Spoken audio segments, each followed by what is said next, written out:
my great pleasure to share a Torah thought on this occasion. And this week we mark Rosh Chodesh Nisan. Rosh Chodesh Nisan is Wednesday night and Thursday. And we begin the month that we use to number the months.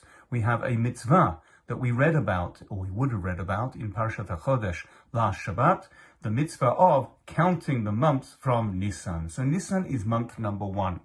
Yet this is a little bit strange because we know that Rosh Hashanah, the beginning of the year, occurs in Tishri, 6 months after Nisan. So if Nisan is month number 1 and Tishri therefore is month number 7, why are we starting the year in Tishri? And why are we counting the months from Nisan?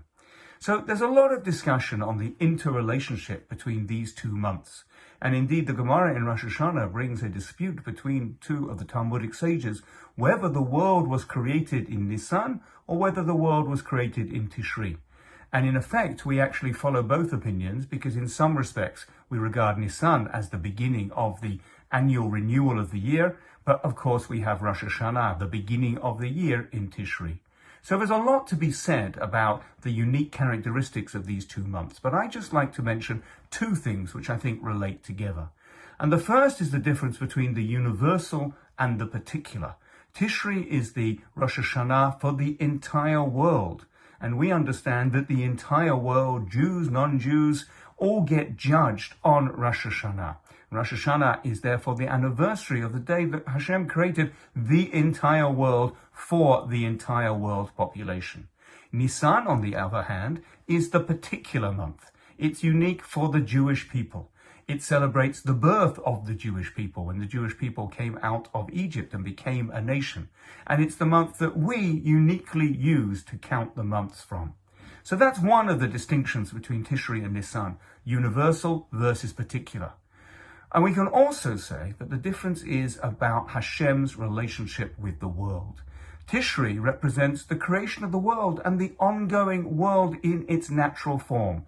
God created the world, we remember that, we thank him for doing so in Tishri. But Nisan, of course, is the month of Pesach. It's the month of Yetziat Mitzrayim, the exodus from Egypt. It's the month of the very overt miracles which Hashem brought in Egypt, the 10 plagues, the splitting of the sea, in order to do something which he rarely does, which is to explicitly and obviously and manifestly intervene in history. Hashem normally doesn't do that. He lets the world run itself. He lets people make their own mistakes and express their free will. But we know, and Pesach reminds us, that there are times when Hashem says it's time to intervene in history. So Tishri is the month that commemorates the ongoing natural world. Nisan is the month that commemorates the times when Hashem does not leave the world to run on its natural course, and he intervenes. Putting these 2 ideas together, we can say that Nisan is the time that is uniquely set aside as the beginning of the year for the Jewish people, and it also commemorates Hashem's intervention in history on behalf of those Jewish people. May it be that Hashem will intervene again in ways that might be obvious or might be hidden to help us in our current time of distress. And may we all have a good Chodesh Nisan, a month of Nisan, and especially a joyous and meaningful Pesach, even under these difficult circumstances. Thank you.